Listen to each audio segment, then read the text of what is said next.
here for the latest. South side or the north side, not tuned to the greatest. Home team for the home teams. Both sides got our own rings. On the mound or the long ball, but we don't pull the wrong strings. Yeah. It's that time of the year now. Wrigley or Gantes or the whole league that we hear now. New show with a new mood. Discussions and interviews. Trade rumors that might be. This is Pinwheels and Knife. I will never not like that song. So it just slams.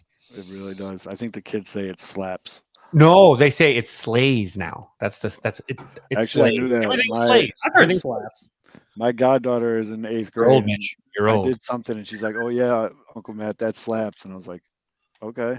Or slays. That slays. I was like- Slays. Yeah. And And for I us, looked slay had I a looked totally at- different meaning. I looked right at her dad and I was like, "Is that good?" He's like, "Yeah, that's good. Go with it." I was like, "All right, cool. All right." Yeah, sometimes What's it's going just on, everybody? This show sometimes it's slays. slay. All right. Slay. 3, 2, 1. What's going on, everybody? It is Thursday, May 4th, and you have found the Pinwheels and Ivy podcast. I am your host, Matt Zawoski, a.k.a. Southside Zoe, a.k.a. Father Zoe. With me, as always, Mr. Aldo Soto. Hottest team in Chicago, the White Sox. Who would have thought after last week's show? We're going to get to We're that. back, baby. The good Reverend K. Fids. Timeline is so much more enjoyable when the White Sox win ball games, and it was a really rough 11 days of suffering through some, just on tilt tweets, I guess. So welcome back, guys. And NASCAR Mitch. It's funny that the White Sox have been good because, like last week, I always come home like late from work, so I try and tune in around like the 7th or 8th inning. I turned it on last week; it's like 7-0. It happens. Next day, I turn it back on. It's like 12-0. I was like, "What the fuck's going on?" It was nice yesterday to finally turn it on, and they were like in a competitive game. It was very nice. Yep. So we're going to be talking about the White Sox. We're going to be talking about Liam Hendricks. We're going to be talking about Hanser Alberto not getting a runner out. Sorry, White Sox are playing the Twins as we record this. More Sox injuries. More Sox injuries. Yeah, Cubs. it's so slow. We got to get to the bottom of this thing, man. I follow probably about a handful of Cubs accounts because of this show, and you guys are all pissed off about the same goddamn thing. So we'll get to that, and probably, by now, this does not always go as planned. So with all that being said, let's tap this keg. This show is brought to you by Sports Micro, sportsmicro.com. Download the app, turn on push notifications so you'll be the first to know if the White Sox do have a winning streak. There you go, Mitch. And what's going on with the Bears. Big fan of what they did at the draft. And also brought to you by Uncle Bud's. 90-something hundred, I think it's 9,700 South Cicero. That's why they got Google Maps. Yeah, you won't miss it. White Sox are taking a toll on you. So. Dude, it was. Go check them out. They got daily meal specials, daily drink specials. They got shit to do while you're there, so you don't just have to sit around and have awkward conversations. Uncle Bud's. We'll go 9,700 South Cicero. A win for Team Bunt right there for the Twins. It wasn't a bunt.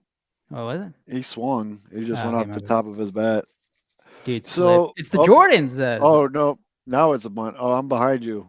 Ooh. Yeah, dude, Santos just fell on his ass in his Jordans. Anyways, it was a very hard 11 days, Fids. Timeline was insufferable. Watching the games was just brutal. I kind of got rich off it, so I'm okay a little bit because I did the whole fade the Sox. And you had the ultimate post of 30 minutes later, this didn't age well, and then 30 more minutes later, It was. being able to just dunk on everybody. I've been on Twitter for over a decade. That might be the favorite tweet I've ever had in my life. I mean, that was the most hilarious part. The White Sox, a 10-game losing streak, down by what, 4? Down by 4 in the 9th. They pull off one of the most miraculous comebacks like ever, and they do it against one of the best teams in baseball. The best team It was just. in baseball. Hold on, I'm gonna pull up the tweet because the I'm comments. still You gotta see sickened the by the comments. fact that he was betting against the White Sox on a daily basis. The week after he comes out as a Diamondbacks fan. I don't know what the I hell. pick an NL team every year, Mitch. I know you're new to this shit, but I do it every year. Oh, Good play by TA. Good play Yes. by TA. That's like the equivalent of baseball adultery. You're betting against your team. You're rooting for an NL team. No. That's called comfort betting. Yes. It's a win-win situation. You bet against the team you love. So if you do lose, you still win. God damn, I tweet a lot.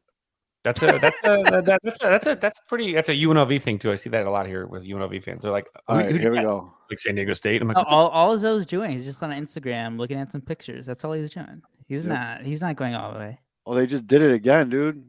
Yeah, they keep cutting people down at home. God damn. Okay. Good plan. Load the bases. Somebody else doing it now, right? Finally. Here, this was my pride and joy on Twitter. For those that aren't watching us live, I tweeted out after Grandal's home run in the bottom of the sixth, and on a rainy day in April, this home run from Yaz started what would be the greatest win streak ever. Direct quote from the World Series DVD. People went in on me. Like, they went in, dude. Because after he did that, Tampa Bay took a massive lead. But Rami was dropping pop-ups. I'm sure his tweets was hurting though, so that's okay. We all know what happened, but here we go. Missy trying to get me. Yeah. This dude named Van said how it's going. And so once the White Sox won, I got to very happily reply to the tweet, "Eat shit replies." Mickey's liver has a good one too. I remember that was this tweet, while only 30 minutes old, have aged badly. And Petty Zoe came out in full force. Every comment got answered. This dude who's I think he's a Rays fan. I don't even know what this dude. He said, "Yeah, about that. This aged well. Sure, I hope so. Anyways, remember that inning against the Rays that ended up blowing." Who's muted? Like, Who's muted? Who's muted? This guy sucks. John. Mr. J369, dude, I just got to the point where I was like, I can't deal with the negativity. Everything's bad with that guy. Everything is like that's the thing. In a season where, like, it was obviously shitty. I mean, 10-game losing streak, getting blown out at home, giving up 10 runs in one inning after Lance Lynn had a no-hitter. You got to enjoy the little things, because if you're not, you're gonna just go completely insane. Right. But then he's the type of guy who, like, if Luis Robert goes like 0 for 4 for a night, he's a fucking bomb. They should trade him now. It's like, bro, they play 162 of these. No, I mean, no. Guys like that are Luis Robert goes 2 for 4 with the home run. It's like, yeah, he struck out in the 6th though. I mean, you're a special type of loser if you're going on like an 8-21 team, whatever the White Sox record. And it's like an obvious joke. Like, that tweet was like obviously right. It was sarcastic. It was out of frustration. Like, it was just like a joke. Well, actually, that's not going to happen. They start watching it. Like, what type of loser are you? I don't know. I thought it was funny. You trailed off on that too. It was absolutely brutal. Hey, Zoe, maybe you're right, because they're 2 in a row. I was just going to say, Sox haven't lost since I tweeted that, though. They have not lost since I tweeted that. So I would like full credit. Did you guys see the stat before that win on Sunday that was really sad? It was, so Pedro Grifol got ejected back-to-back games. He had a longer streak of getting ejected than winning games. Yes. It took till May, but Pedro finally got back-to-back wins. Finally got there. Yep. That was tough. They still haven't won 2 in a row in the same month, though. You know what? No, the ejection sparked the win streak. That's what the kick in the ass this team needed. All was right, and it was the saddest ejection ever seen, and that's what they needed. Pedro went back and read Zoe's tweet. The second one definitely felt like Pedro was just like, all right, time to get these boys going. And he like got up and went out there and was like, I'm just going to go fucking ape shit right now. Was that the one where they were down by like 10? Yep. Yeah. And it was someone hit a home run and then the next pitch went right in someone's back. Yes. Yeah. And he came out. You could read his lips. He goes, he hits a home run and then my next guy catches one in the back. And then I think it was Robert that got. Yeah, there was a lot of fuck yous being dropped. And I was like, okay, I like no, that was the very first inning. Yeah, that was the very first inning. Yeah, he it was one of those things too where it was kind of like, I think the umpire had said something about a warning, and he's like, why are you warning us? If you're warning us, there was already an issue. Like, so you love it when they're getting. Let's go. Bases loaded. They didn't score 1 run in Santos. There you go. Are the Sox back? I have a new vibe on this team. I mean, obviously they're like 9-21 or whatever, but like, yeah. the vibe has changed though with this team because you had not only back-to-back wins, back-to-back walk-offs, and you've had all those extra pep in your step and incredible like Andrew Benintendi finally is alive, robbing home runs, clicking heels like he's fucking Gene Kelly singing in the rain, and I know a lot of you won't get that reference, but still, I got that reference. I took a film appreciation class. He was sick when he recorded that scene. Fun fact. Recording all these talkies, are you? Yeah, watch that in what was it, like middle school? Gotta watch that in film study. That's the like big musical with the crossover from the silent film era into the talkies. Yep. The biggest thing, The biggest thing for the White Sox right now, I mean, Cease threw a billion pitches again on Wednesday night, tonight, whatever. But you got better starts out of like a guy like Michael Kopech. Lucas Giolito's finally rolling a little bit, so the bullpen's not getting that tax. But then you're getting guys that you didn't think would have a good year out of nowhere, like Santos coming in here throwing 100-mile-an-hour sinkers. Let's fucking go. Sign me up for that shit. And I give Pedro credit. He used Aaron Bummer in the 6th. Not in a high leverage situation, in the 6th, which Aaron Bummer's struggling. So if you're going to use him early. And I don't know if it was intended or not, but it actually worked out well because the Twins substituted a lot of their lefties. And so now they got all these bench guys in, and the White Sox, as we know, don't have like the rest of their bullpen's all righty. So they took out Nick Gordon early. I mean, they took out a lot of hitters in the 6th inning that I think is going to come back to bite them later in this game. Yep. Just because, well, as the people are listening. So Jared Faust at Jared_Faust just tweeted us, which if you guys don't want to get in the comments, you could tweet us. I have Twitter on this monitor. Please talk about Santos being our future closer. I mean, he throws heat. He's got some movement, but so does Raylo.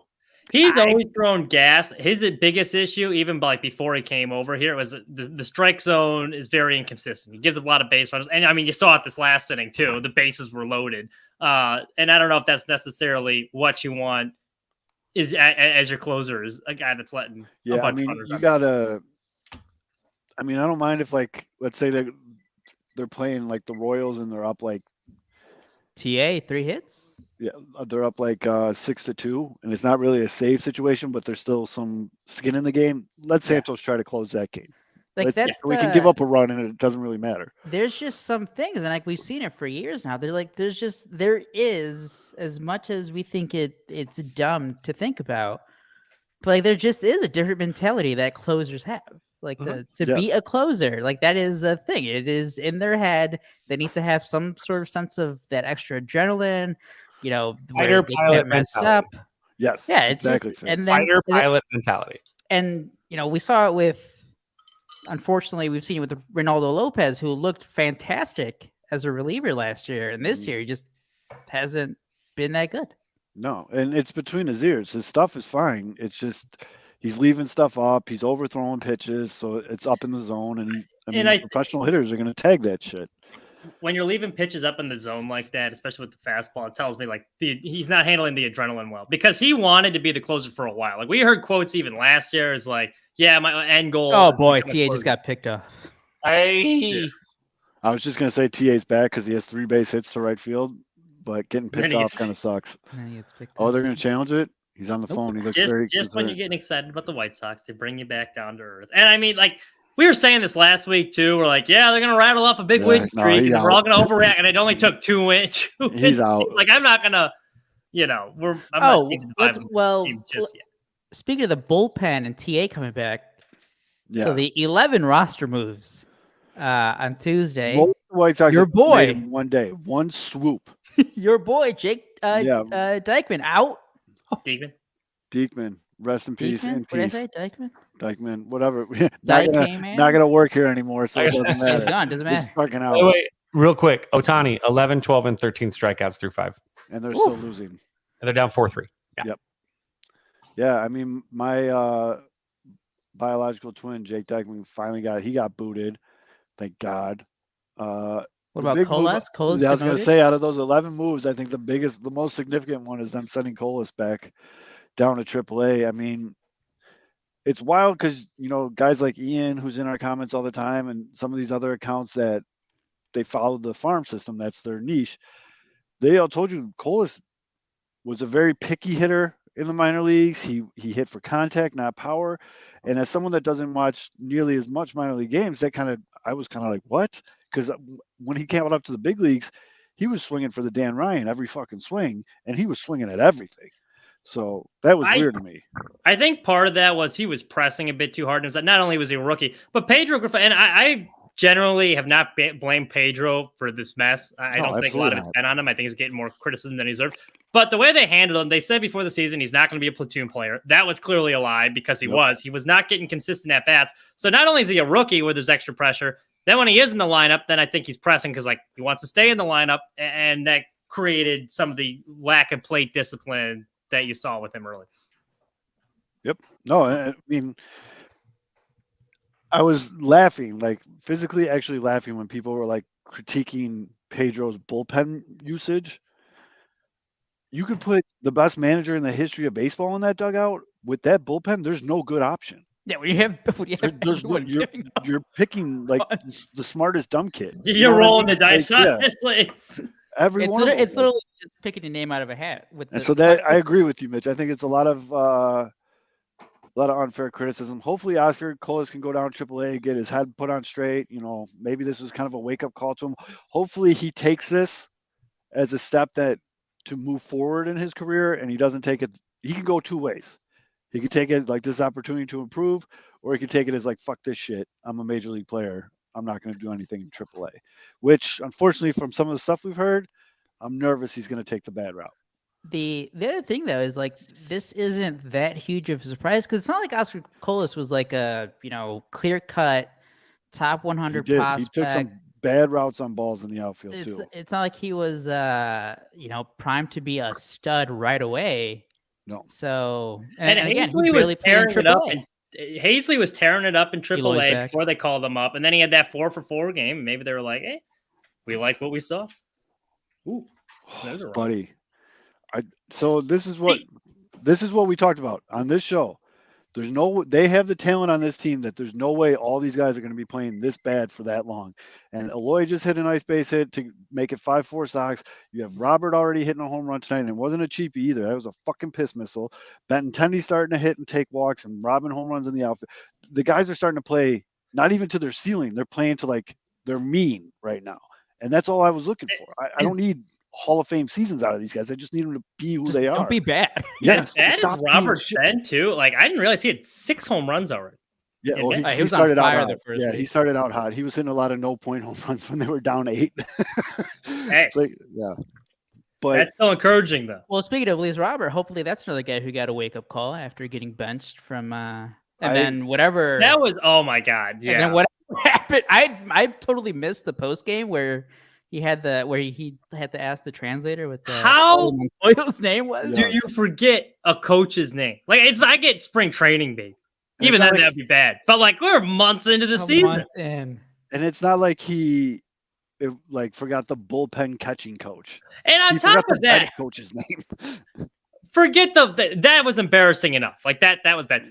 But the fact that he didn't tell anyone that his hamstring sore on a team where we've been like plagued with these non-contact injuries, why wouldn't you tell someone to stretch it out? And that just goes to show why all these guys are getting hurt, because none of them are telling the trainers when they're tight, and they're not, because like that's what the trainers are there for, to help loosen it up before the game. Like that to me was baffling, but then explained a lot as to why we have seemingly more injuries than any other team in the MLB. Yep, fair.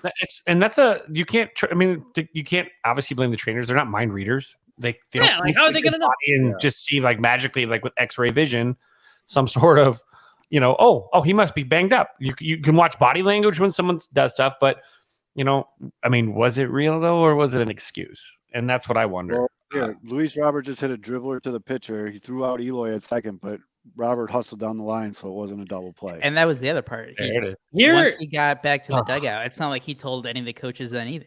No, he just took all of his shit off. He knew right away he was benched.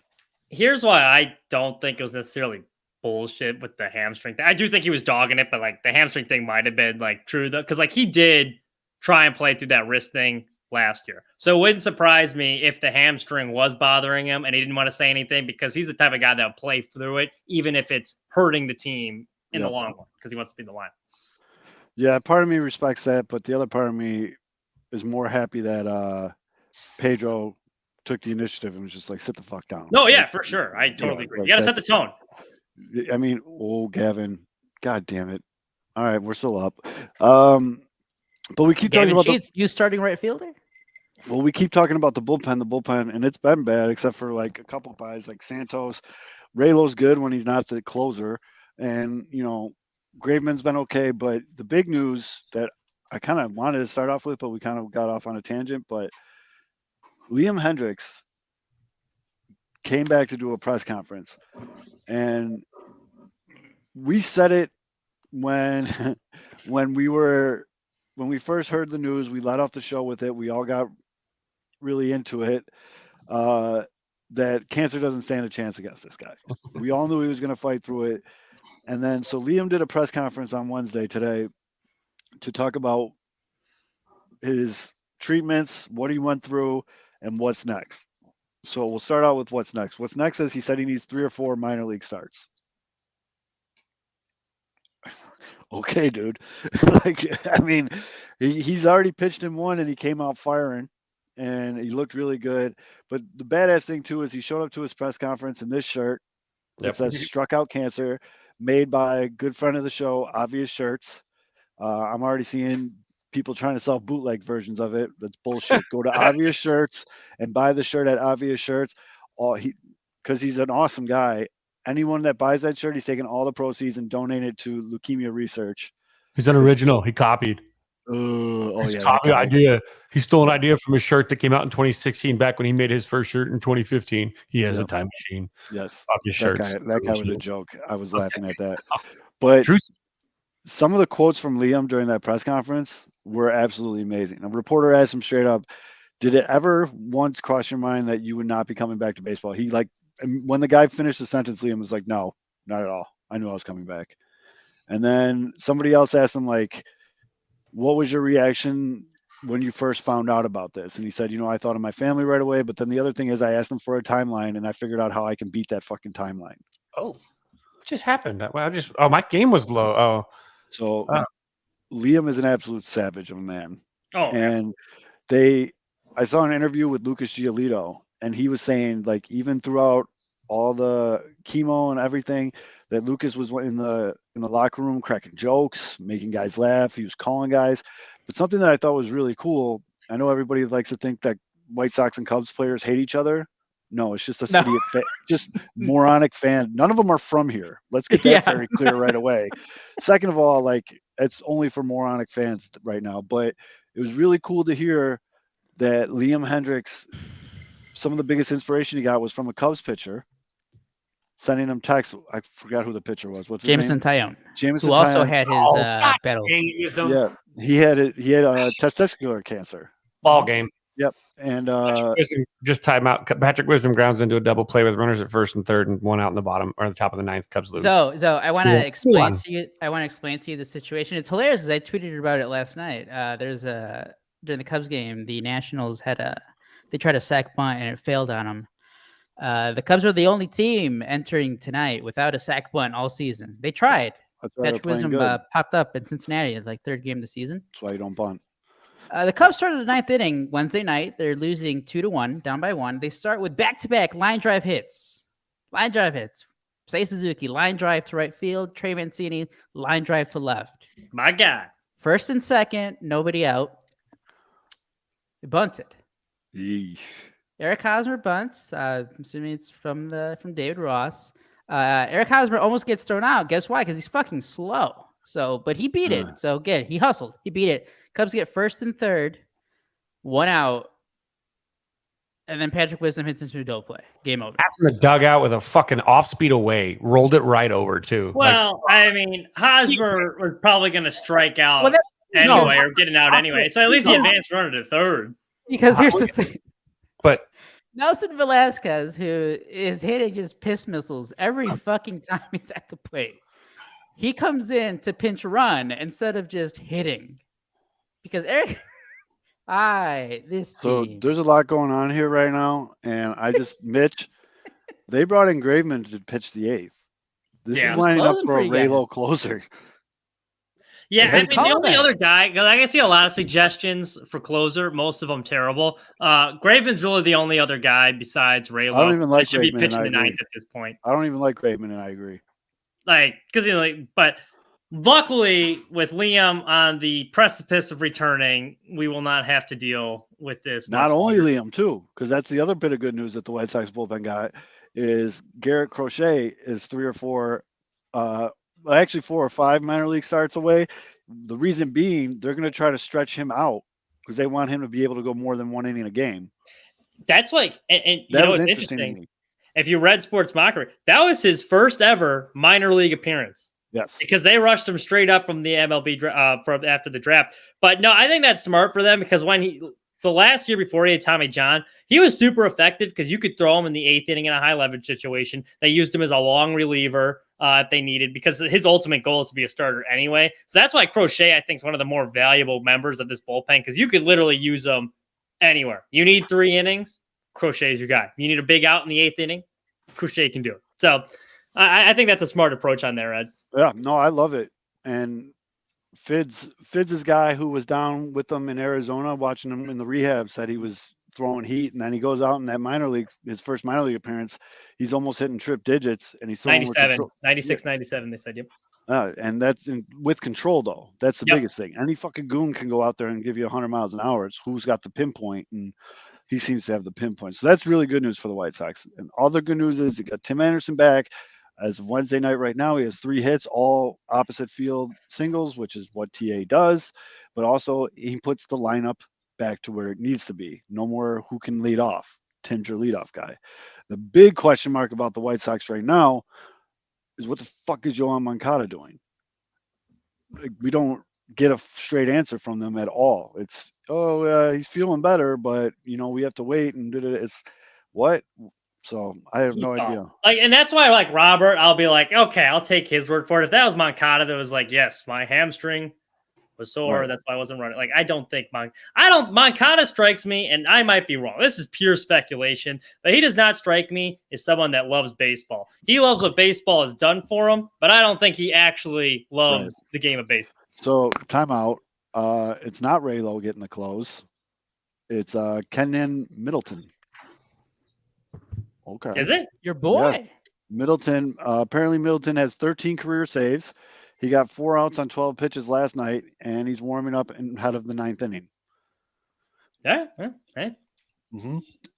Fingers crossed, I guess. But like Yumper says in the comments, if it really truly is a disc injury for Moncada, it's going to be a while. Okay, that's because what was it? There's like his pinching nerves. The disc was pinching the nerve. Yeah, no, that sounded bad. He was pretty good before he got hurt. Like, because I think he underwent Tommy John surgery. But like when he first broke into the show, if I recall from like the offseason when they acquired him, he was pretty good. And then he got hurt. And then when he came back, he was just never the same. Yeah. Is that another hit for Grandal? What was that? No. Yeah. Yeah, Grandal's having a good game. 3 hits? 3 hits, slow as fuck. But how many? Yeah. And when is he behind? I was so worried when he was trying to run around that tag that it's going to be another knee injury because that's how he hurt his knee a couple of years ago. The same thing. He never slides these plates to plate. Top 3 worst sends I've ever seen. He was out by a half a mile. Like, it was absolutely brutal. But it's good to see him hit. And now look at in the bottom of the 8th, no outs. Billy Hamilton is into pitch run. Now, I will own the fact that I didn't want Billy Hamilton called up at all. He was hitting like 146 in AAA. What I didn't take into account was how much of a fucking menace he is on the base path. And that showed light in the Tuesday night game against the Twins when he stole second. And then there was a ground ball to the third baseman. And as soon as he let go of the ball, Billy took third. He's an absolute nuisance on the bench. And with these new rules, it even gives him more of an advantage. So I was right there with you. It's funny when they re-signed him because like I wanted to make the team. He's a fan favorite, as you always say, big vibes guy. And that was like the big argument because you look at his career, he like never really hits all that well. It was like, yeah, but he's an asset late in games. And then of course when he didn't make the team, that was all thrown out the window. I'm just looking at the batting. I was like, we don't need to bring up this guy. But like, no, it's true. You almost like forget about it because how bad he was in AAA. But you get the vibes. You get a weapon late in games. I did. So far, so good. There you go, Fids. The ball. Fids. They put in Billy Hamilton to pitch run, and then the first pitch, White Sox executed a perfect sacrifice bunt. I did see that. Now you got Billy Hamilton on second with Steal 1 third. out. So Elvis Andrus is up right now, who's 0 for 2, but after him, you get TA, and you eliminate the double play. And here you are. You're also in a situation where you're trying to tack one on in the top of the ninth, or bottom of the eighth, so you can go out and close games out too. So these are bunting situations that I don't think. I mean, I know some fans hate it. These are the ones you can't really hate too much, because these are the ones you're up. You're just trying to put pressure on the team that's down, trying to put up an extra insurance run on your see if it works though. This is a huge run. Well, because not only with the bad start, these division games are more important than ever. So especially when you're trailing the Twins by that many, you got to pick up these games when you can, even though it's still early. And also with the shaky closer situation, that insurance run is huge. And it's morale stuff too. You knock the Twins into a fucking spiral. You go out there and beat them. The Twins could have their own 10-game losing streak. I mean, it can happen. Things are, they could lose, 8 or 9. So you beat a team, you get hot. Baseball's such a game of failure, but also a game of momentum. So who knows? I mean, this would be a huge knock right here to knock their dicks in the dirt, though. Oh, they need, and I mean, the White Sox don't have a closer. Let's call it what it is. You need, exactly. Yeah, that's fine. And here's another thing. You like this situation because if Andrus doesn't get it done, you still got a guy on second and 2 outs. A knock still scores Billy Hamilton no matter what. You have Andrus, yeah. And if they want to pitch around him, you've got it just keeps going. So you got TA. On you guys are gonna love this play right now. Oh, fuck you. I know you're Good. sarcastic. Yeah, it's good. You're gonna love it. This is why you bunt, baby. Base hit. Bam! Nope. There you go, Billy. Great base running by Billy Hamilton, a fucking vet. So for the podcast listeners that didn't watch the game, chopper to third, Billy runs. So, we had a chopper to third, TA's first, bad throw, Billy scores. Billy.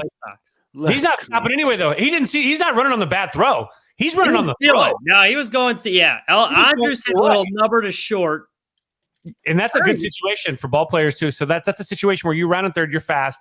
If it's a close play at first base and it's a bang play, that first baseman's going to try and show the ball to the umpire. He's gonna look at the umpire first. By the time that guy blinks, you're scoring. That's one of the best sends. Who's the third base coach now? Because it's obviously not is it still McEwing? I think it's Rodriguez. I want to say. Kidding, obviously. That's one where you're waving. You let him keep going. A guy with speed like that, and it puts it now. What happens? Tim maybe goes up and hits a solo jack, hits a double. It's a deflator for the Twins more than anything else. Is now it's that one run lead feels like the dugout, man.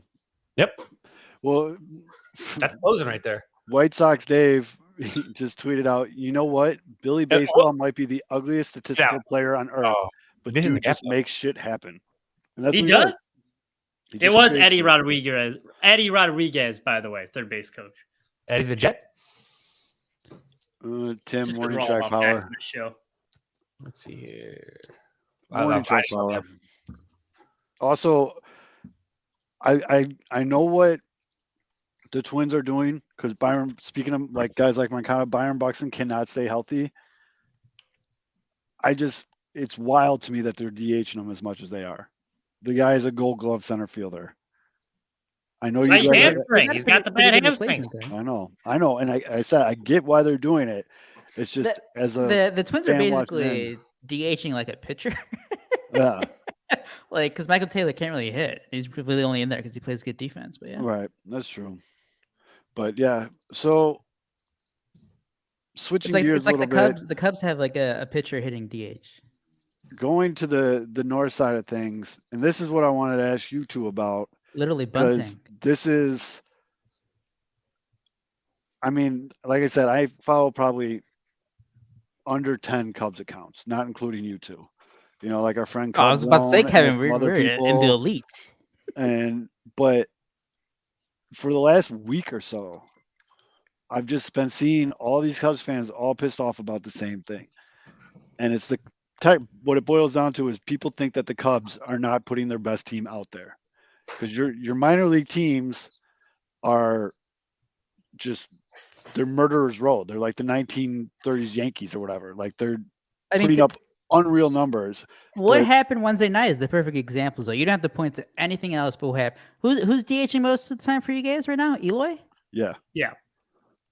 Imagine if it's the 9th inning, there's 2 runners on, you're trailing, and you have Eloy bunting to move guys into scoring position. Instead of just trusting to get the job done because they've. Well, no, that's the thing. Because the guy that you're trusting to get the job done is Eric Hosmer, who's been in bad for 5 years. He's been a bad hitter for 5 straight years. And again, it's fine. All right, they gave him the month of April. I don't know what other promises they made, but that's bad baseball. That means that you don't care about winning. So for you two, one of you two kind of walk it back though, for people that might not follow it as much as you two. What is going on in the Cubs minor league system that's causing this ruckus? I mean, Matt Mervis, I mean, dude came out of nowhere last year. He was undrafted rookie in 2020. 2021, he struggled. Made adjustments in the offseason. Run from single A all the way up to triple A in 2022. A stud. Just hit for power all the way through. His strikeout rate went down. His walk rate kept going up. You get into spring training, you think, okay, maybe they're going to give him a shot, but they signed Trey Mancini and Eric Hosmer to basically be the DH first base combo. And then they also signed Edwin Rios, who's another left-handed hitter who's mostly a DH guy. Paired with the fact that he hit like absolute dog shit in spring training in that little small sample size. He hit like a buck 50. I think whatever. Yeah. It became pretty clear. I mean, once they signed Mancini and Hosmer, he wasn't going to be starting. And then he went to play with the Israel in the World Baseball Classic. So he was barely even in spring training. But I mean, again, he, of course, Matt Mervis is still a beast in AAA. He has like a 950, 960 OPS. He keeps walking. He's not striking out a lot. He's basically what you want in a hitter. So if it's like, wait, this guy has plate discipline and he's still hitting for power? Holy shit. If it's up to you right now, you're getting him up. What move are you making to make room for him? And like, that's the thing. I keep shitting on Eric Hosmer, but as we saw on Tuesday's game,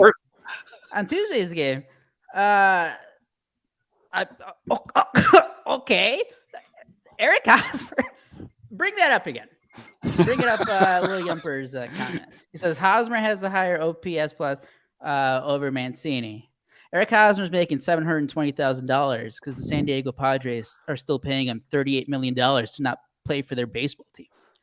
The Cubs can dump Eric Hosmer tomorrow, and I mean, they don't feel anything, but that's literally a penny to them. That's nothing. Right. Trey Mancini's making $7 million this year. They're not just going to dump a guy who's making $7 million. And he's not an inspiration to the locker room. And he's not an inspiration. But apparently he is. Rios. You could dump Rios. Big clubhouse guy. But that's the other guy. Edwin Rios has 20 at-bats in, what have they played now? 30 games? Yeah. 20 at-bats in 30 games. He is up with the bases loaded on Tuesday, facing a right-handed hitter or right-handed pitcher. He gets pinch hit for. So why is he on your team? Like, what? That's a wasted roster spot. Just bring in Matt Mervis for Edwin Rios. Keep Eric Hosmer in the clubhouse. Fine, cool. Guys like him. All right, he can be in the clubhouse cheering up everybody. I don't care. And there's no service time anymore. So there's really no excuse not to bring up Mervis. I have no idea. I have no idea what promises were made to guys. And if they made promises, why are you making promises? You're not a very good team. You can't absorb bad players taking up playing time. What are you doing? Well, the thing is, and this is where the rubber meets the road, isn't it? With this front office, were they really serious, or did we all fall for it one more time when the Cubs weren't nearly as ready to be here? So is this? I mean, if this front office really does care about winning, it's an easy decision to make. Like this isn't like a hard decision. It's a logical decision. And yes, we've heard this, and we brought it up in the chat. You know, I've seen some stories out there, some people talking about how, like, you know, they're concerned that it might be bad optics for potential free agents in the future, that we're giving up after a whole month. We gave you a month to get it done, and then you're cut. Like, so that's to us as fans, we're like, who gives a shit? But you got to think about the front office. You got to think about the fact that they already have a shit reputation with players, the way that they've treated, whether it's Contreras to Bryant to Baez to Rizzo to Schwarber, all these guys down the line. The optics are already shit. Nobody trusts this front office. So I think that they're kind of goosed on that in a weird sense, that if they do have to, you know, you bring in these vets and then you just, hey, Hosmer, we love Mervis. Fans hate you. Even though you haven't done anything to be a dick, they just hate you because you're not Matt Mervis, and you're just He's mediocre. not good, Kevin. That's the other part of your business. You are so biased, Aldo. And you need to release the bias. Well, to go along with your point, Kevin, what are you watching? You've been all over him since the day they signed him, saying you got to let that go. Okay. What did I just say, Kevin? Sorry, I'm fucking with you. So no, but what did I you're just right. say? He needs. He's a free. Look. I've been. No, what did I just say? Bro, you about Edwin Rios? Dump Edwin Rios. I didn't even care about Hosmer. But you want to dump Hosmer so bad. Well, to go to your. Are you fucking deaf? Mitch, just don't give him the middle. Just let him go. They got to get this done. I'm sick of reading fucking 800 messages about this in the chat. You're going to have to read them anyway. The fact is, during that argument about Patrick's wisdom, I was reading an essay. Yeah, here you go. Like a solid half hour of work. Here it is. Back up that conversation. If you're serious about winning, the Cubs do two things. They both get rid of Rios and they get rid of Hosmer, and they bring up the guy that has the highest OPS in all of professional baseball right now, who deserves to be up more than anybody else, which is Christopher Morel, and you bring up Mervis, and then everything's happy. Then you get rid of both the Rios problem, even though you don't have that left-handed bat. Fuck it. You don't need a platoon at third base when it comes to that. You let a guy just kind of play a little bit around, but what you don't do is you don't bring guys up to sit the bench either. And I have a little bit of an issue even with the Cubs bringing up Amaya tonight. It's maybe Stroh wanted to have Barnhart catching, but Barnhart's hitting barely under his weight actually now at this point because he went 0 for tonight again. So you've got another bat on the bench that you're not using. The Cubs aren't putting out their best lineup. And to Aldo's point, that seems to be the common theme I'm seeing from all the Cubs accounts. Totally trolling Aldo with the Hosmer thing because I'm trying to equate it with wisdom. And it's not even fucking close. I'm just joking. But you have this situation where if the Cubs are serious about winning, there's no reason to keep parading out guys that are, again, 1 run tonight, 1 run last night against the Washington Nationals. That is not acceptable. That's basically like getting stoned against the Oakland A's. And they are a AAA team. They're bad. And they do have a decent pen, but they're bad. They're not good. And the Cubs, had 4 hits tonight? 4 hits. And that's the 1 run. And that was on in the first inning. That's the other part where, the good teams lose against, or whatever team you sometimes lose against bad teams. But you're just not, when you're not putting your full effort into making the best decisions to put your best product on the team, then you are going to get shit on because okay, they lost to the Marlins and the Nationals. They have all these issues with hitting with runners in scoring position. But then there's it's not even an easy fix, but it's you can try something else. Yankees just walked out Cleveland. You don't even have a left-handed arm in your bullpen. I know that Leiter's fine against lefties, but what are you doing if you have an entire bullpen? And even today, they bring up Assad, another righty. We're not. What I mean is there no left-handed pitchers in? I don't know, at AAA, maybe sitting hanging out bagging groceries. We got one that we just sent down. If you want them, you're gonna have to pay him a decent amount of money. It just doesn't. It feels like they're not making these spot adjustments. Does it look like is Tyon going tomorrow? Now that they hadn't listed anything for tomorrow, but there you go. Sox with 3 in a row. Sox went 3 in a row. That's a winning streak, baby. Sox have not lost since I tweeted that. Fuck nuts. And that's a swing. That's a swing. You should keep retweeting it. So I got to tweet out the Rodney. Let's go. Yeah, that's a swing. Rodney. It never gets old. Mostly because they haven't won enough games where it hasn't gotten old yet. But still, I stand by the fact that that's very true as well. It's best tradition on Twitter right now. Where is it? Here we go. They need to bring up. Cubs need to bring up first series win for the White Sox, and it's May. But I'll take it. Better late than never. Undefeated in May. Down by the Bay. Might make Clay, or just Bay. I don't know. I got nothing. Sox back. Way to go, Slim Shady. It also looks a lot better. That was more Shooter McGavin. But when you go from 9, when you go to the single digit wins and you finally get to double digits, it looks better record wise, even though you guys are still 11 games. White Sox might have found a closer to fill the gap till Liam gets here. Kenyon? He looked. Keon? He was. He had some filthy fucking stuff. He was painting the corners. Oh yeah, he was good. That last pitch to was that what's his name too? That last, yeah, that's Correa. That last pitch drifted away so bad that Correa wasn't even close. He missed that by 8 inches. It was a great final pitch to punch out. Absolutely. All right. Positive news though. Because I mean, there's the Hosmer Rios. Are they going to bring up Mervis? When they're going to bring it up? I mean, at this point, it literally doesn't look like it's going to be in the next couple of weeks. So this is just going to be the same fucking story until he does. Screaming into the void. We're screaming into the void at this point. I see, Yumper's comment. This is all on the front office. This has nothing to do with David Ross. David Ross. Oh yeah, this is 100% on. Yeah, David Ross does not call players up. The only I try to give him credit, even though David Ross, I've been pretty lenient on him, but these past couple weeks. But the only thing I can tell with him and not playing Rios is be like, hey guys, I'm not playing this dude. How about you get him off the roster? Well, going back, only thing I can think.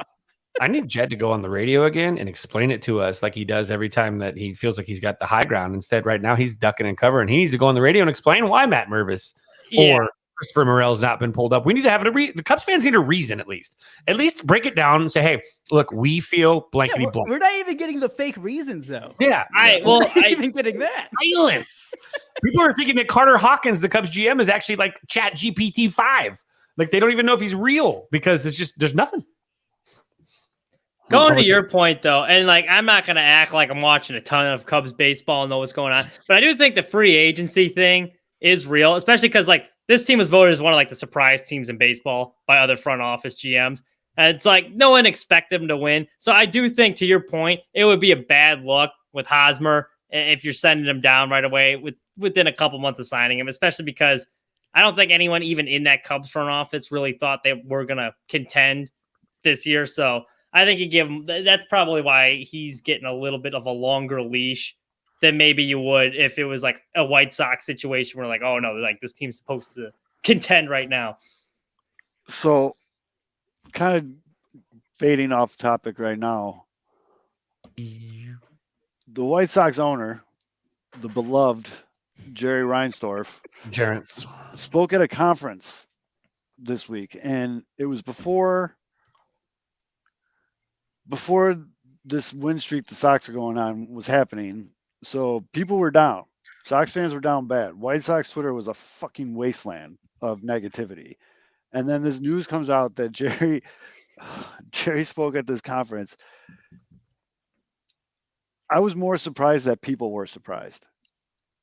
No, I totally agree. Like he said everything that we already know. But what it really did, because like the fact he's going to come out and say like, yeah, we care. Essentially, it was like we care more about the bottom line than winning. And it explains a lot. If you look at the last decade of White Sox baseball, they like winning teams pay attention to details. And it always starts at the top and works its way down. He does not. He cares more about the bottom line than winning. And it works its way all the way down to the bottom. This team never pays attention to details. They're always in the middle of some controversy because the bottom line is always more important than winning. And like that's why you always see them the center of the attention, whether it's the Drake LaRoche incident or the Jersey incident. It's always some shit show because it starts at the top, works its way down. That's why they're not a winning organization, and they're constantly in the middle of talking about drama instead of a team that wins games. Yeah. Well, my favorite thing about when White Sox win, and I suggest you all do this, only when they win though, is you go to the opposing team's Twitter account when they tweet the final score, like the Twins official account just tweeted out final White Sox 6, Twins 4. Read the replies to that. It's the funniest thing you'll see on Twitter because everyone has these memes. Like I'm just going to share my screen again because you guys, this is fucking, it's like a time-honored tradition, and I think it's absolutely hilarious. So there's the Twins tweeting it out. First thing, you have been defeated by the big baby, and it's Eloy in a diaper. And then Hamilton saying, I wanted known out there that we back up. And then score with runners in scoring position or the bases loaded or draw 25. People just go in. Look at, they got these Billy memes on fucking ready to fly. And it's one of the funniest things. I'm sorry. I just find that absolutely hilarious. You guys should have definitely watched that. But wouldn't winning equal mean more money? Not when you can spend money on a So it will, Yumper, it will mean more money, but you have to win with a team with a team that wasn't expensive. Like in 2005, that was a fucking perfect storm of starting pitching and guys like Scotty Podsednik hitting his first home run in his career, like shit like that, catching lightning in a bottle. They're not going to go out and pay for a World Series caliber team. If the team that they do pay for happens to make it in the playoffs, that's bonus to them. You see the difference though? I mean, that makes sense, right? Like they're not going to pay for the big money team, but if the shitty money team goes out and makes the playoffs, that's extra cash for them. What's sad is though they waste, and that's exactly I totally agree with the point. They waste a ton of money on like these players like Jake Diekman, for example, where they're trying to get all these patchwork replacement level players, and now they are paying him to not be on the team. Same thing with Leury Garcia. It's kind of ironic. That's the other part. These past few years, where like they actually did increase the payroll a substantial amount compared to their franchise history, and then after one bad season, they're like, all right, well, fuck you guys. Yeah. And part of that's underachieved too for just not bringing in the right time to slash. I feel like they could have spent over $100 million because they gave him the budget, and he was just like, "No, we just want to." Yeah, he's been terrible signing free agents. Yeah, and I mean his only move last year at the trade deadline, when the team was still somewhat in it, was getting Jake Diekman, who we just DFA'd.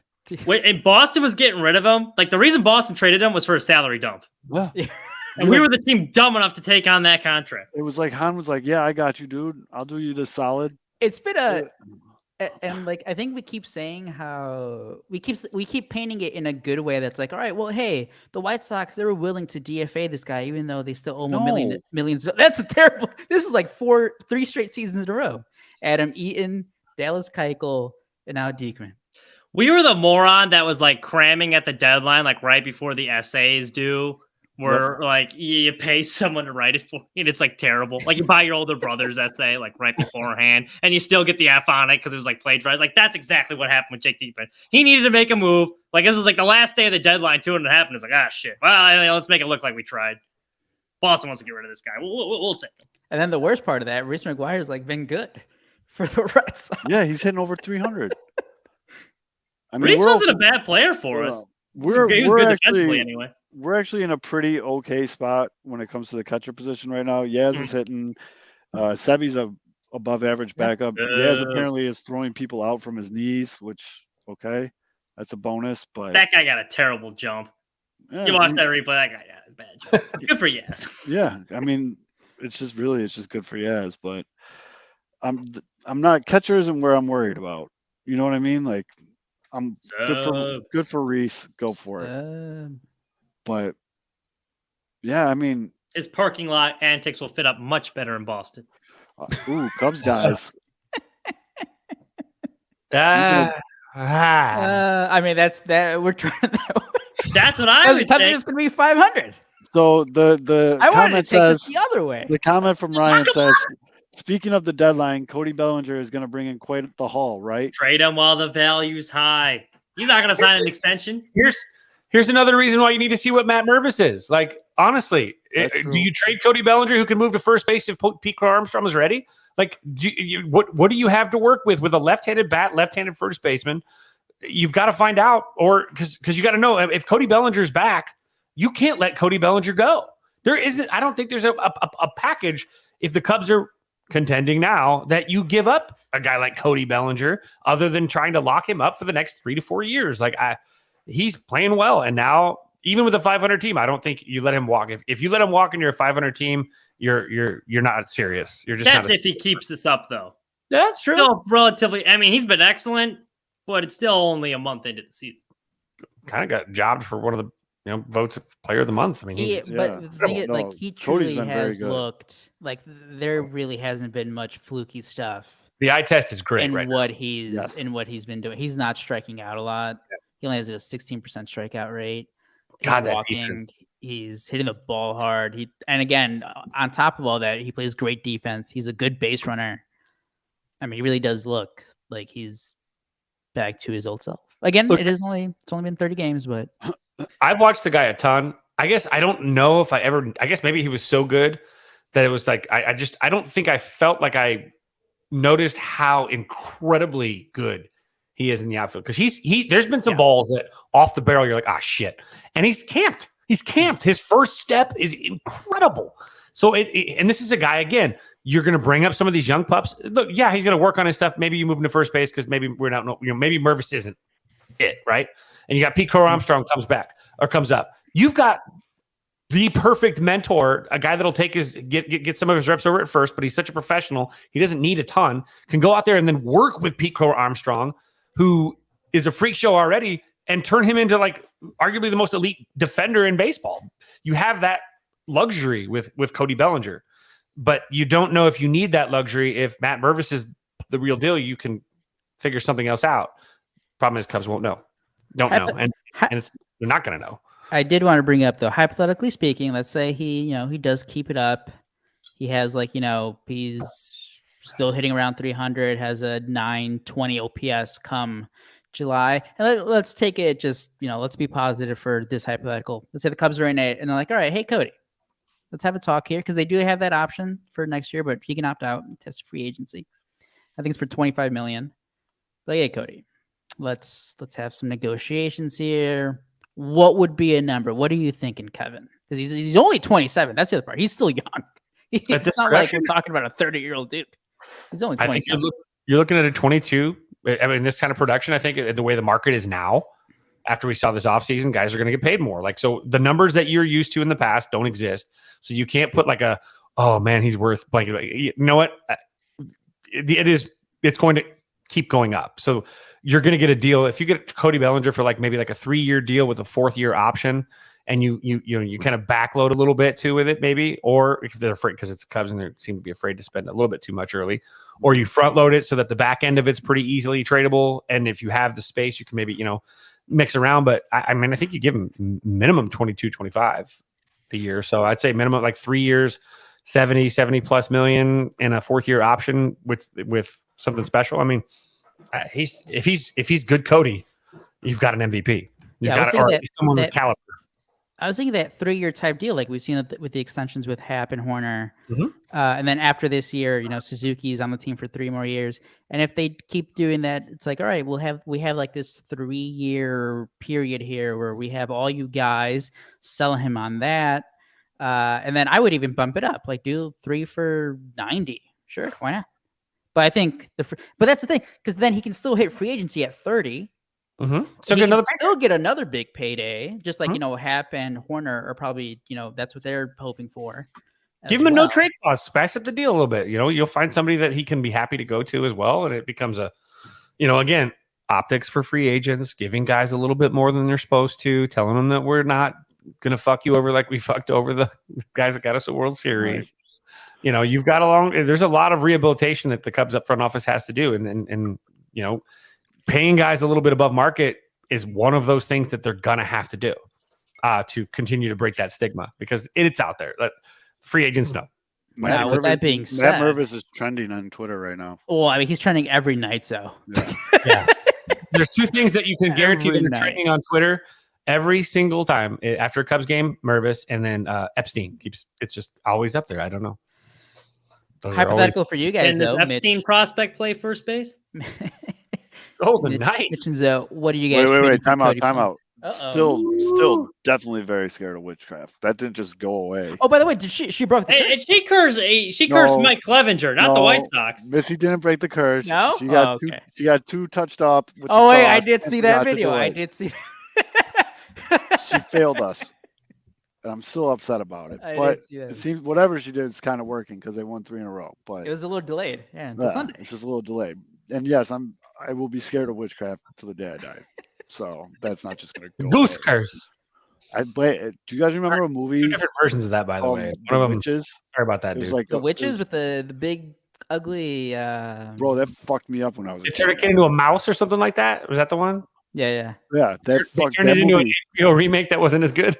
With Anne Hathaway. That movie fucked me up so bad as a little kid, and I think that's why I'm still scared of witches today. And the reason I don't like clowns, I'm not scared of clowns. I just don't like them. I like to go Uncle Buck on them and punch them in their stupid fucking red noses.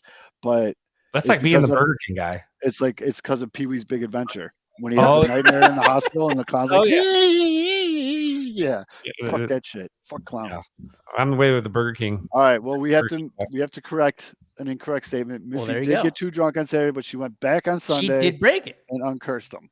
Give credit. So shout out Missy for the 3 She had the little potion too, right? Didn't Oh, you? and there goes Zoe. Oh, jeez. Zoe has Did he been just get cursed. cursed? Oh, Zoe boy. Oh, boy. These This is not a witches good be sign. wilding. Oh This my is not- gosh, we've lost Zoe. Zoe brings up witches. He literally I'm was like- turned into him. You mentioned the witches, and he gets turned into a And mouse. now he's gotten reduced to the bottom right screen. He's in the bottom right corner now. He's in the corner of shame, which is usually reserved for me. Look at Aldo getting the top left corner. Top left. Yeah. The witches. I got a new mouse, and it's got these little buttons on the side that like make you go back on the webpage. My fat thumb keeps hitting it. So No, you're correct. Welcome to the bottom. Lunar Welcome to eclipse. the bottom of the squares. can I move myself? I think you're stuck here with me, pal. There's a lunar eclipse in 2 nights. All right, wait, this is wait, better. wait. We'll go like this. All right. Anyways, Retrograde. Retro. Well, Oh, Big Sox fan Zoe, who roots for the Diamondbacks while wearing a Dodgers hat. Yep. National League teams, bets man. against It's in them. play. It's in play. And believe me, I will put money over loyalty to the White Sox any day. Hey, did I'm take- not going to tell you how to fan, but I am going to judge it. That's fine. That's absolutely fine. You can judge me while I'm counting my money in my DraftKings account. And I did take the proceeds from winning off of the Sox and I put it back into it for the Sox winning the division. What'd you get him at? That's still plus blood 100? money, as far as I'm concerned. Plus 1,200. Okay. Let's get nuts. Some people got it at plus 1,400, which made me mad because I should have just Let's did get that. back to 500 first. Yep. Yeah. Hey, If we win tomorrow, we're only going to be 6 games out of 500. God bless the AL Central. Like, that's insane. huh? And the AL Central sucks. That's why all these people being like, "Oh, this shit's over." Blah blah. Do you not remember what division we're in? No, it's not over. Detroit sucks. We still got a buttload of games against Detroit and Kansas City. The Twins are only in first place because they already just beat the shit out of Kansas City for a week. Although Detroit just doubleheader split. They took a Detroit's not doubleheader as bad as sweep. they're not as bad as they're getting good pitching right now. Detroit. I mean, Fids was always talking about in the chat like how hard it is to win a doubleheader. They just beat the Mets. And Max Scherzer in the nightcap. Yep. I mean, it is the Mets though. The Mets are in a little bit. Mets are Mets. Mets are Mets. Mets always Mets. I always pick them to win the division. I look at that roster. I'm like, this is the year they're going to be good. They suck. I'm an idiot. No, everybody does. You're not alone on that one. I don't know. Did By you the guys way- did you see Guerrero Jr.'s nice against little the home Red run in Sox? Boston? No. He put it across the street, dude. He hit it over the Green Monster and it landed like across the street. Damn. Yeah. Oh, speaking of bombs, did you see former White Sox Matt Davidson hitting a tank off of Trevor That's my guy. Bauer? That's my guy. Oh, in Japan? Yeah. Right. That's hilarious. That actually makes me smile. That's really funny, actually. It was more of a line drive. It was a piss missile, but yeah. Good for Matt. That's the All sound. right. Pirates, We did. Pirates are playing real teams now. I was going to say the two. We didn't talk about this, although we were talking about the Cubs prospect, but the Cubs did have a couple of prospect promotions. Your guy Ben Brown, who we think may be the best arm in the system. Hayden McGreary got called up, pushed up to Double A. Hayden McGreary is one of the college guys they drafted from Colorado Mesa, who actually was the catcher So for you one would of the. love this guy. He's a beer drink. He loves beer. You He's a would love big this mother. guy. He's a hoss, and he's cool. Like he's going to be a guy that's going to do like a. Speaking of stone- horses, where did I put that picture? Oh yeah. Lance Lynn is fucking the GOAT, man. Yeah. Steve Yeah, that's- Stone said it wouldn't hurt him to eat a salad, so his wife posted on her Snapchat or her Instagram a picture of Lance eating a salad. Look at the flow too. The flow is He nice. looks like a guy that's just gonna wake up at 9 a.m. to cut his lawn because he doesn't want to do it too early, but 9 a.m. is his cutoff point just to get it done, and then he's just sits on his chair when his kids and he's just like, "Oh, I've already done this today. What have you done? You just woke up." And then he falls asleep in his chair like 10 minutes later. That's what Lance's look like. That loaf up top too. It looks Yes. He's got that like It's a serious little flow right there. yeah. There's some flow there. I mean, He's look got- at those dreamy The eyes too. Look at the Come on, eyes. I'm Lance. mesmerized right now. Lance is just giving me all kinds of FU looks right He look- there. He looks like Russell Crowe if Russell Crowe ate salads. But that's awesome. I love that he took Steve Stone's weird answer. I'll say weird. very unprofessional answer. Well, Cubs fans, does that give you any like 2000? What was it? 2004 vibes? 2004? Yeah. Oh man, that was. Do you remember that, right, Kevin? With who was it? Mike Rumlinger was one of the pitchers, I think, calling up to the announcer's booth at Wrigley, being like, "Fuck you." During games. Yep. Weren't him and like Lou Piniella like not very friendly either? Or am I getting that mixed up? Bob Brenly. It was the Bob Brenly era, wasn't it? Where he was up there kind of throwing out. Yeah, I think it might have been. It might have been Brenly because I think the very next year Stone was gone. He was gone after 2004. Yep. But yeah, no. I mean, that is one thing you always do appreciate about Steve Stone. He doesn't give a shit. He will say. Steve Stone is an excellent baseball analyst. I think he will forget more about the game than I probably will ever know. But he's kind of an ass. Not kind of. He is an ass. Yeah, but here's the thing, too. Look, Steve Stone got caught speaking baseball speak, which is what most older baseball, especially coaches, will say. You know, he's a big guy. You wonder again. I think his delivery sucked, especially being on like radio. You know, but these are conversations that you have as a coach all the time. Why is this guy struggling? Why are his mechanics off? Well, the single number one reason why mechanics are off, usually by a pitcher, is fatigue. And maybe there's fatigue. So what causes the fatigue? Is he not taking care of himself before the game? Is he just not getting enough sleep? Is he blankety blank? And so you look at what he says. And Steve Stone, obviously, as an older guy, back in the day, you just say, yeah, dude, Rick Russell didn't care that someone called him fat. Who cares? You're a pitcher. John Kruk, I'm a baseball player, not an athlete. Like, embrace the big, too. Don't be so he wasn't sensitive, but Sox fans who like to jump on Steve Stone got really sensitive about it. The fact is, you look at all the options, and maybe it's, whatever was causing the lapse in mechanics, you can't rule out the fact that he doesn't get to take the blows that he needs on occasion as a big guy. Look, say, well, he's averaging this time, yeah, he averages that time, but that doesn't mean every pitch he's delivering the baseball at 11 seconds. There's also pitches in the past where he can be like, I'm a little bit gassy here. Let me just take a walk around the bump, get my oxygen back and get back up. And that might be a 25 to 30 second moment. And he doesn't get to have those. It's back up, back up, back up, back up, back up. It's the average time now is literally the average time. And that could be exhausting. Any pitcher that's been on the bump knows that there are moments where you need to step off and catch your breath. You're going too hot, and so it's a question of and this is why they say, well, pitchers don't need to run. Well, this is why pitchers need to run now. This is going to change. I think that this isn't like an isolated incident. I think there's other guys that are having mechanical issues too that aren't used to not having the spell of rest when they needed it. Now it's forced upon them that you get your 15 and that's all you get. You don't get your 25 and your 10. You might work fast for 5 straight pitches, go 50, 10 seconds or less, but maybe you need that 30 seconds on pitch 6 or 7, And so I don't think that he was being, I think his delivery sucked ass, but I don't think he's wrong. I think that that's one question mark is Lance Lynn being a big guy in as good a shape as he could be in for the situation. And look, again, as coaches, we were like, that dude's pretty chubby. That dude's, you might call a guy Thurman Merman. You're not fat shaming. You're just saying dude's bigger than he's not going to win Mr. Universe anytime soon. Maybe he could have said it. He should have said it nicer. But I don't think he's wrong. And again, throwing out all the different potential reasons why the mechanics are off and why he's throwing straight balls and why the ball doesn't doing what he normally does with. So I don't know. I think people were just also, it was said in the midst of some poor baseball by the White Sox. So you're going to catch extra heat because everyone's fucking pissed and they're like absolutely uber sensitive to anything.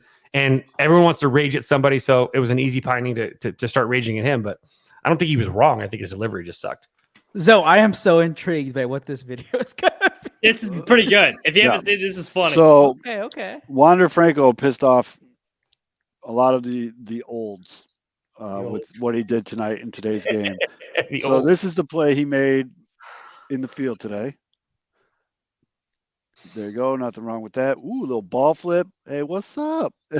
And then he throws out, and it's not someone slow either. That's Brian Reynolds.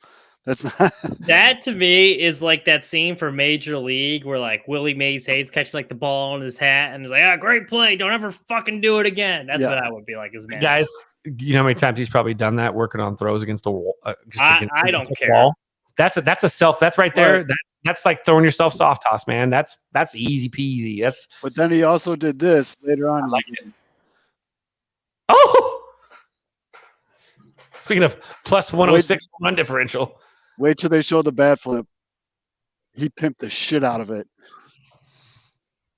I don't mind that little toss though. That's fine because that's actually a drill.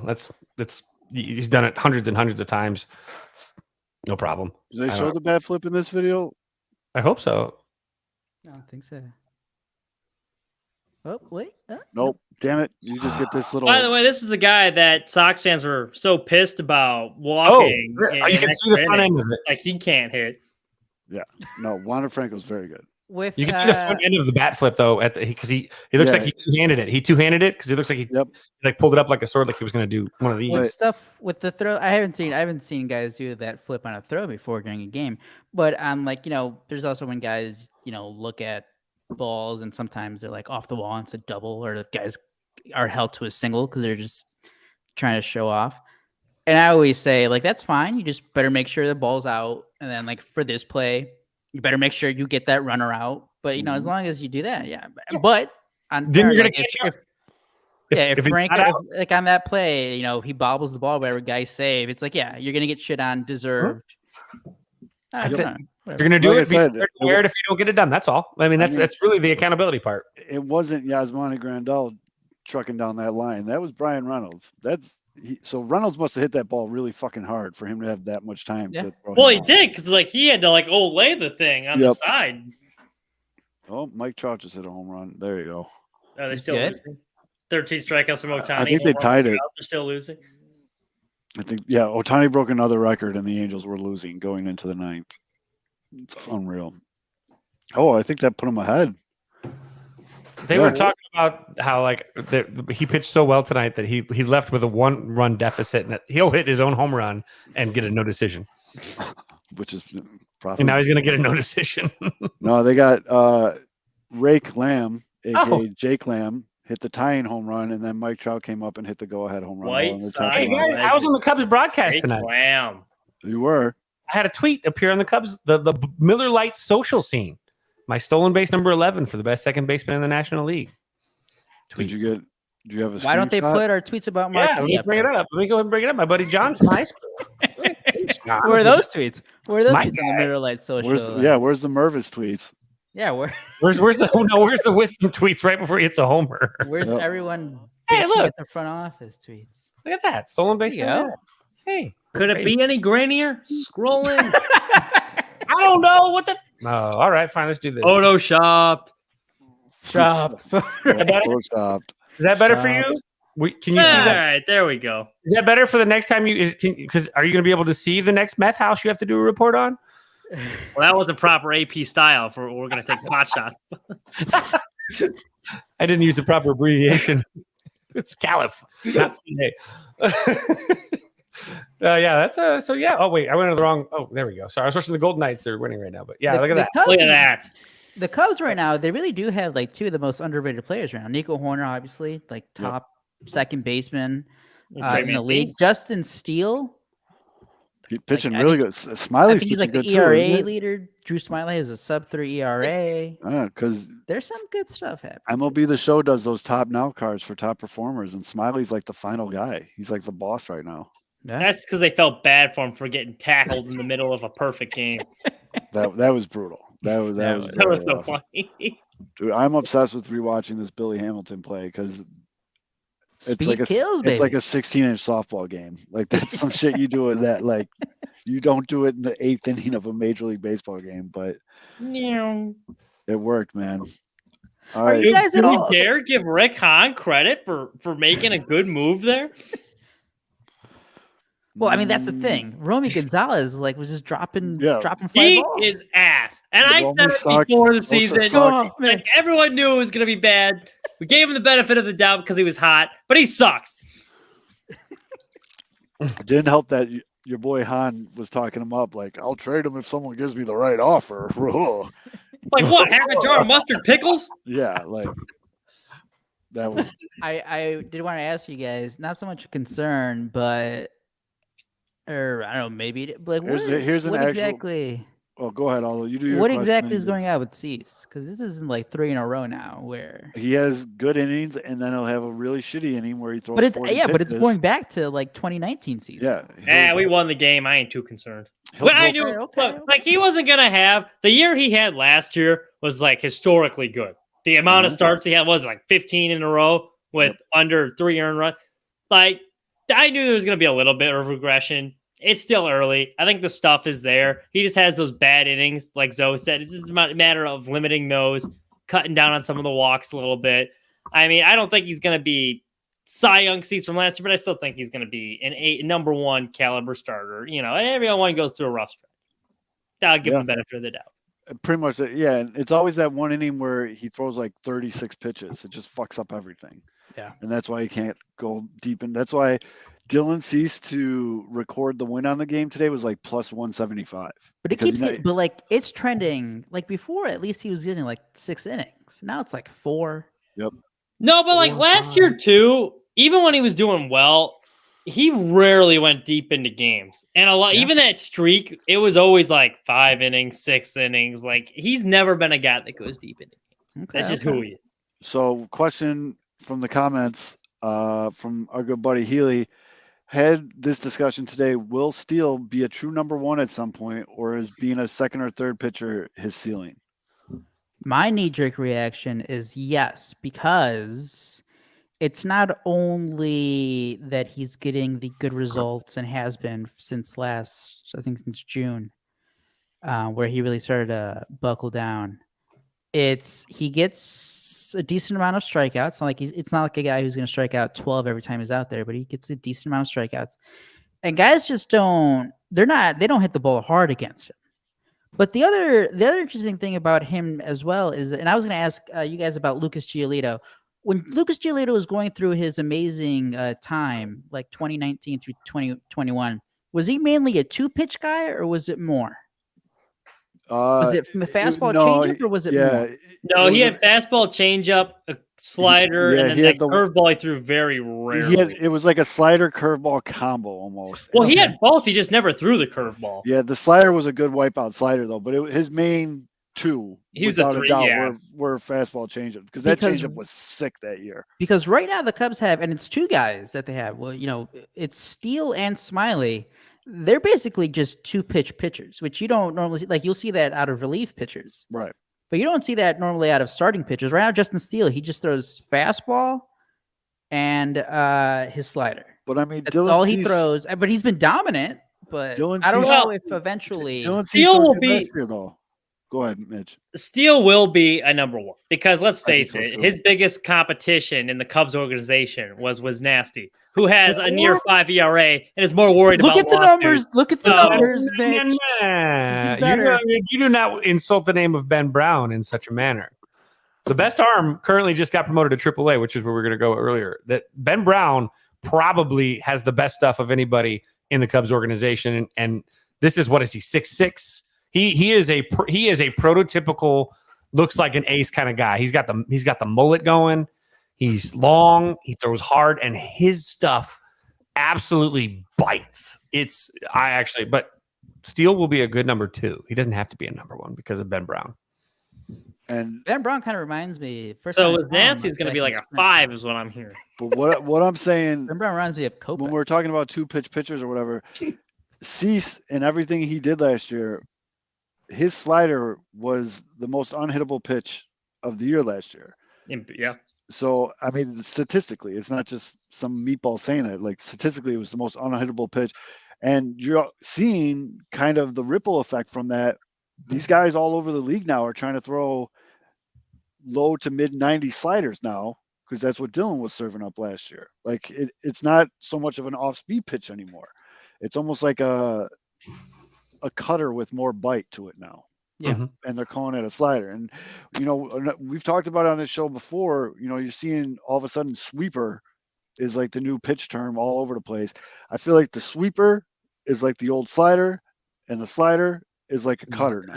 Yeah. It's like everything got like bumped up a notch or something. Well, I think the slider they were saying had the highest spin rate in baseball last year, and like the next 2 on the list were both fastball. Justin Steele, by the way, he has thrown 319 four-seamers. That's crazy. Four-seamers, too. Four-seamers, which is theoretically supposed to be a straight ball. They call it a gyro fastball. Yeah, so it's not, I mean, like four-seamer Euro that fastball, moves or them. is it Euro or gyro? Like, are you talking about like the Greek? A Comes gyro. with a little Zaki sauce. You've heard of the gyro ball. Yeah, but I thought that was only in the Japanese league. That's Yeah, Justin I mean, Steele's throwing it. Yeah. Did he play in Japan? They learned No. it. That's the. It's like it's his natural Who taught him whatever that the grip shit? he has. I want answers. It's not stuck at the border. There's not like an embargo on like learning how to throw a pitch that's like, thrown overseas. I just never But- heard it in So Major League Baseball being used. that's the thing. It makes it so weird is that you're supposed to. That four-seamer is supposed to be a catcher's fastball, and with Steele, it's not. And then he's thrown 203 sliders, and then 16 sinkers, 6 curveballs, 5 changeups. Hey, he's a 2-pitch, but yeah, Non-existent. Everything else, but when he throws that slider, hitters are hitting 104. They've got a 167 slugging percentage. They're not touching the slide piece right now. It's so filthy. But you got to be careful because this is a guy that's like learning how to stretch it out, and you can't go to the well too many times before the league finally adjusts. He's going to have to learn a third pitch. But that's the nice part about being so dirty. So with these pitches, he's got time to work on it. But you're right. You do need the third pitch because he's had the fastball in the upper 90s. He had the slider in the lower 90s, and then he had that 12-6 curveball that was just unfair last year. Yep. So, I was gonna say, and the other guy, bringing up Drew Smiley, look up his pitch totals, Kevin, because he throws his curveball more than 50% of the time. Well, Drew Smiley's a thumber. He's 100% a thumber. He's what you would call a thumber, which is a guy that just you could throw fucking 75 curveballs if you want. He's fine. He's a rubber armed. Well, not rubber armed, but he's a guy that can just handle the workload. All right, let's see. Visual pitch report. No, that's that's the wrong one. I clicked on the wrong link. Let's go visual. There we go. Advanced metrics. What do we got? Smiley in 2023, Smiley has thrown 253 curveballs, 36 cutters, and 236 sinkers. Fastball is not even listed on his pitch selection for 2023. His cutter is his fastball. Yeah. Or a That's sinker. what- 91 miles an hour. changes so much, man. 91 he breaks a window with 91. So I remember a few years ago when Yu Darvish was still with the Cubs and he was having his great second half in 2019. And there was a few times where he would get into jams and he can throw like 97, 98, consistently with his fastball when he wants to, but he would always like go to his 2-seam or his breaking pitches. And there were times where you'd be like, dude, just throw your fastball. Like you can throw 97. But then I think it was the Rays who started doing it. They were one of the first teams, and like, of course, it's the Rays that are like, dudes, I don't get like they're basically telling the pitchers, if your best pitch is a slider, throw that. Yeah. If your best pitch is the changeup, throw that. I don't fuck the fastball. Like if you keep throwing a fastball, it keeps getting hit. That doesn't benefit you. That doesn't benefit us. And I love that we're seeing that with Drew Smiley especially. I think he started doing that last year. He's like, all right, well, I can't get these dudes out with the fastball. My curveball is my best pitch. I'm going to be throwing it 55% of the time, 53% of the time, whatever it is. Mm-hmm. I think more teams got to get to that mentality, even though it could be annoying at times where guys throwing it in the dirt when they can throw 95 plus. But if what you just described, though, Aldo, is the jump that Dylan Cease made from 21 to 22. Because he was trying to figure out what the hell he can do in 21, and he was a head case and he was walking everybody. Last season, someone got in his head and said, you throw a fucking dirty slider, throw your goddamn slider. And he threw it way more than all of his other pitches, and we saw the season that he had. You got to go with what's working, man. You don't got to get cute. No one gives a shit how you're striking guys out. Just strike fucking people out. It's very simple. I don't understand why it's like a new concept, but Mitch, I think it's time, bud. You ready to go? Oh, I'm ready.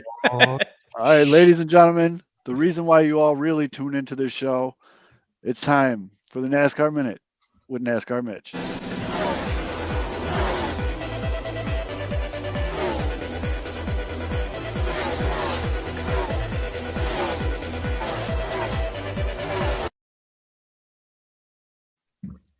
Well, this week we were in Dover, the Monster Mile. Look up this trophy. It's one of the coolest trophies in NASCAR's Miles the Monster. It's literally just like a big rock monster because, the Monster Mile in Dover. The race was supposed to happen Sunday.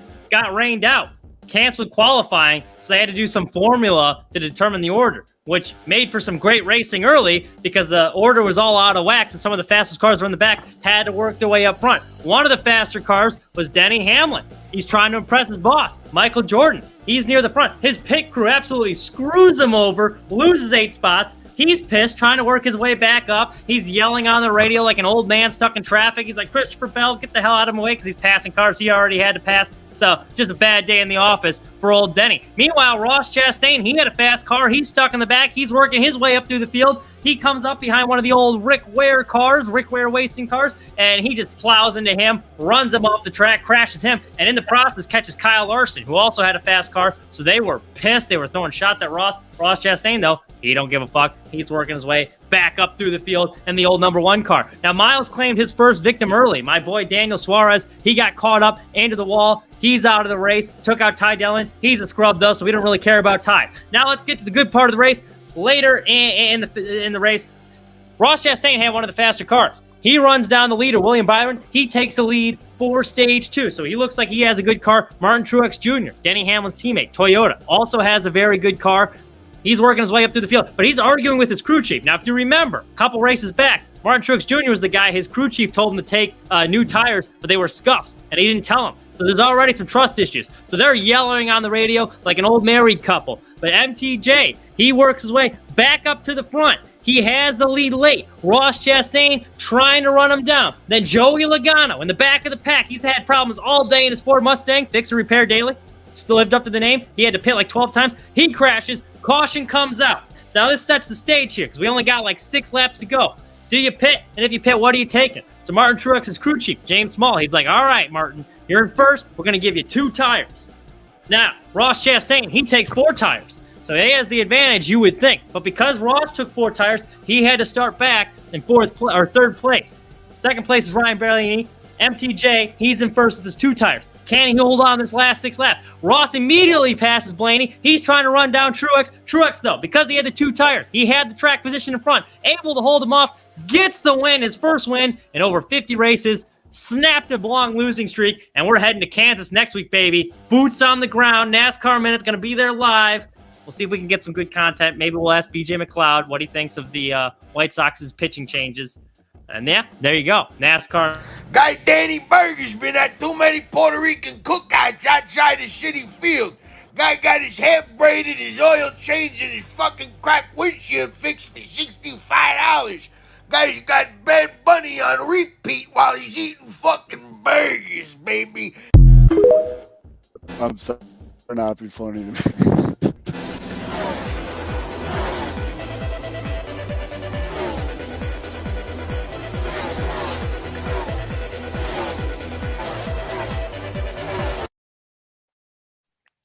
Fantastic. A+ NASCAR Minute. An A+ Steve Stone. What the hell? That one I gotta lie. Usually I try not to pay attention to the photos. That one I had to double take. I was like, what the? Where'd they find that? This one cracks me up too. And then this is a gold one too. That's perfect for tonight. But yes, that was NASCAR Minute with NASCAR Mitch. Any of you guys got anything else you want to say before we wrap this shit up? I'm telling you, look up Miles the Monster. It's a really funny trophy. That's one of the more bizarre trophies. They hand out a lobster as one of the trophies later in the year, but Miles the Monster, I think, takes the cake. One of the more strange trophies NASCAR has. Fair enough. You think All I'm those joking too? fits? New Hampshire, they hand out a lobster. I mean, keep an eye on Miguel Amaya. Cubs did bring him up. He's been their the top catching prospect in the franchise for a couple of years now, and he's up. And Yan Gomes went on the 7-day IL with a concussion, so he's going to get some at bats. And finally, if Cubs fans will get a chance to see someone they've heard a ton about for about half a decade now. Zoe is going to go on a hunger strike until the Cubs call up Matt Mervis. Yeah. So this is on you, Cubs. This is on you. I'm already fading here. Zoe, last you gotta but pick a not- date for your punishment. You gotta watch Race. Ooh, Oh, I know. every I'm week ready we for say it. this. You guys act like I'm I trying to think get out we of gotta it. do it on a playback too. You guys are- Yeah. You guys act like I'm I'll trying to play get out of this. I'll get there. I'm I'll be fine. I'm ready to go. I'll But do I'll drink a supportive 30 rack with you. Like There we go. Sympathy rack. But last but not least, again, very excited about Liam Hendricks coming back. He's he's got that dog. The dog in him has a dog in it. Like he is the man. Hell yeah. Also, the shirt you're seeing right now on the screen, Struck Out Cancer. Go and buy it from our friend at Obvious Shirts. All the proceeds are going to leukemia research. Go buy it there. I've already seen a bunch of bootleg ass scammers on Twitter trying to sell it. That's kind of disturbing. But Obvious Shirts, go buy it there. It's for a good cause, and he's the man. So for Mitch, Fids, that's all though. I'm Zoe, and that's Naked Steve Stone. We will see you guys. Well, I won't be here next week, but they'll see you next week. Take care, everybody.